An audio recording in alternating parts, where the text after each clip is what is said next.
The death of the Amazon Easy Button, TikTok's logistics crackdown, and Walmart's AI power play. All topics we'll be covering on this episode of the E-Tail Report.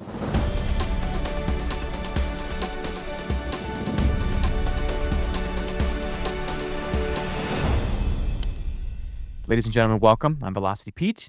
Let's get right into it. The death of the Amazon Easy Button. Amazon has started off the year strong, doing exactly what we all wanted them to do, which is making things harder on third-party sellers. I mean that, it's not even a joke. I'm genuinely saying that. They're removing a massive safety net for these 3Ps. They have officially stopped offering prep and item labeling services for the FBA shipments in the US. So now the US sellers are fully responsible for bagging, bubble wrapping, labeling, doing any of the requirements that Amazon puts down for your category. You are now responsible for doing that. Now, this affects big brands in not a lot of ways, just because they were already doing that. This really cracks down on the third parties that are buying this stuff in bulk and repackaging it and putting it back on Amazon. So this is amazing. They are doing this more so in an attempt to clear warehouse floor space, to prioritize high velocity inventory and starting to lean more into the 2-hour delivery speed. But this still does provide a big benefit to people maybe struggling with third parties that are now not going to have to maybe worry about them as much, because now, again, these third parties are not going to buy a warehouse and do all the required packaging. They want to just buy it ready to go, ready to sell, and then send it to Amazon to have them repackage it. So this is good news. It might take a little bit to crank out, but this is still, again, good news. So moving on to TikTok and their logistics crackdown, they're attempting to move away from their Wild West era, and they're starting to now enforce strict shipping and content rules, sort of in an attempt to mirror the reliability and mirror the trustworthiness. Is that a word, trustworthiness? To mirror the trustworthiness of Amazon. So starting January 2026 has already happened. So if you're selling on TikTok and not doing this, start doing it. But starting January 2026, all U.S. sellers using USPS must purchase and print labels directly through TikTok shipping, sort of a 4PL style approach there.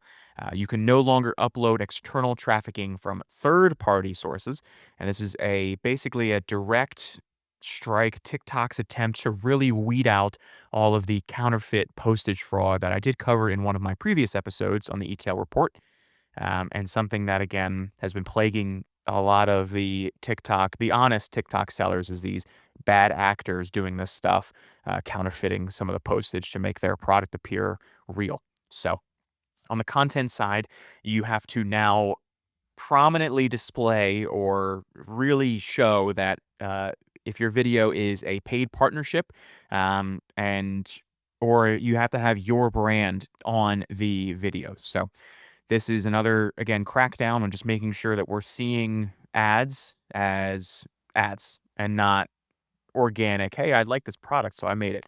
Obviously, of course, a lot of the people on the back end, on our side, know that that doesn't happen for free, but a lot of the shoppers, the consumers, might not know that. So it's similar to on YouTube and other channels where you have to say this is a paid promotion. So pretty good stuff for TikTok, liking what I'm seeing there on their end. And lastly, for recent news, the Walmart AI power play. Walmart is really, really leaning into, and they have been doing this, but they're even more so doing this now.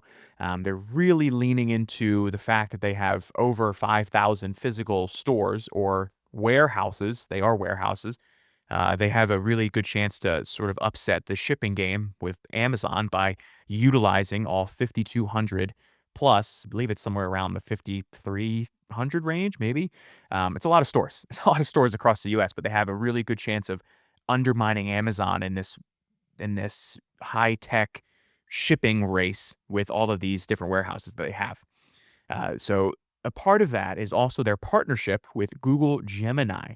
So around the middle of January, a few weeks ago now, they announced a massive, massive integration with Google Gemini. So shoppers can now actually use the Gemini's AI to ask for product advice, order the product, tell them ask specific questions, what product is better for X, Y, and Z, and they're able to pull real-time inventory. That Walmart is able to pull real-time inventory from local Walmart or Sam's Club stores for very speedy delivery. So again, Amazon is, like I said in the first topic, Amazon is very focusing in on this 2 hour or less delivery.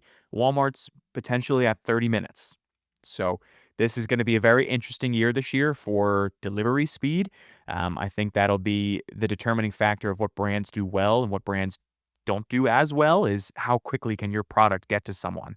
And I'd be interested to see the data at the end of the year of, are shoppers willing to pay more for a product that will get to them quicker than less and wait, even in terms of versus 30 minutes versus 2 hours. Obviously, there's other factors there of urgency and whatnot, but this is a um, very interesting factor. The last thing on Walmart is, and they revealed that this month, uh, or they revealed that from last year at least, that 35% of its online orders are now being delivered in under 3 hours. Again, Amazon is working, they're getting this sort of same day delivery, they have that, but they're working on getting this 2 hour window where you get your products. Walmart has a third of its orders being delivered in under 3 hours already. Amazon's sales volume is leagues above Walmart, but the shipping speed might be a big factor in sort of where things go for the rest of the year. Walmart also saw a growth of about 27% in the recent Q4, which nearly tripled Amazon's growth rate. Again, what are we going to see this year? It'll be exciting. It'll certainly be exciting. Things to keep an eye out for. Amazon on February 5th just released their Q4 2025 earnings. So this will be a big factor into the rest of the year, and also just a look back at, did they do as well as we all thought they were going to? Are things still going up, or are things starting to plateau a little bit? Obviously, of course, the answer is going to be they went up, but it'll still be interesting to see the different metrics and different KPIs that come out of that earnings report.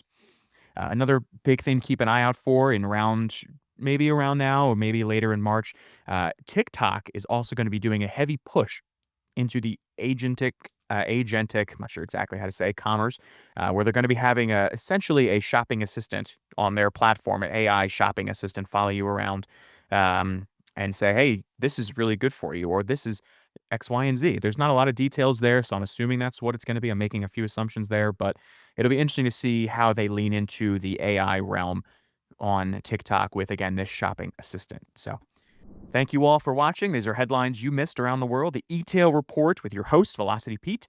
And stay tuned, subscribe to our newsletter for all regular updates on news items like this. Make sure you subscribe to the podcast and turn your notifications on so you can stay updated with all things new regarding e-commerce. And again, thank you all for watching. I'm your host. We will see you next week.